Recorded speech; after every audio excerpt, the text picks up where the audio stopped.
Welcome back. I'm here on the Mississippi Gulf Coast where it's been 10 years since Hurricane Katrina devastated this area. It's almost hard to believe it's been that long since Hurricane Katrina just ravaged this area as well as New Orleans. People all across the nation are coming back to the Mississippi Gulf Coast during the 10th year anniversary as they remember the many volunteers and those affected by the storm.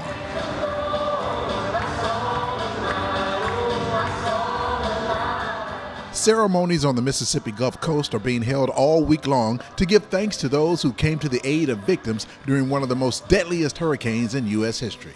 And yet, in your goodness and mercy, you have opened your heart of love to send us so many wonderful, wonderful volunteers to help us recover, rebuild after Hurricane Katrina. And the days after Katrina, immediately after Katrina, I wondered what we were going to do. And you know, you get that moment where you feel like when disaster hits that nobody cares. And I walked out of here, and I don't even know what I was doing over here, and I came walking down this way, and coming around to that corner was one of the greatest sights I've ever seen.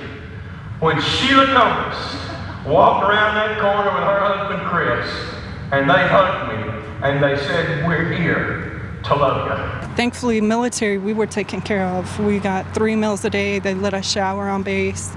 But there were a lot of people who didn't have that. Judy Thomas was an instructor at Keesler Air Force Base at the time of Katrina. 10 years later, she has returned to the coast, saying she'll never forget. A lot of people in the local area. I think that'll always stay with me. The people waiting in line to get water. People waiting in line to get food. Yeah, I won't forget that. I will not forget that.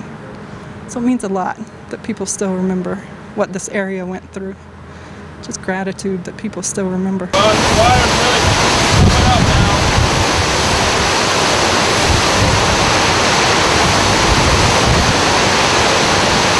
I lived in Pass Point Apartments off of Pass Road. And I was actually an instructor on the base. We were originally supposed to shelter on the base, and 2 hours before it hit, they knew it was going to be bad, so they told us to evacuate. Where did you go? The only roads, all the roads were closed. We couldn't go west. We couldn't go north. The roads were already closed. The only road that was open was headed toward Florida, so we drove for about 24 hours straight. We just drove and drove. The hotels were already full, so we just drove.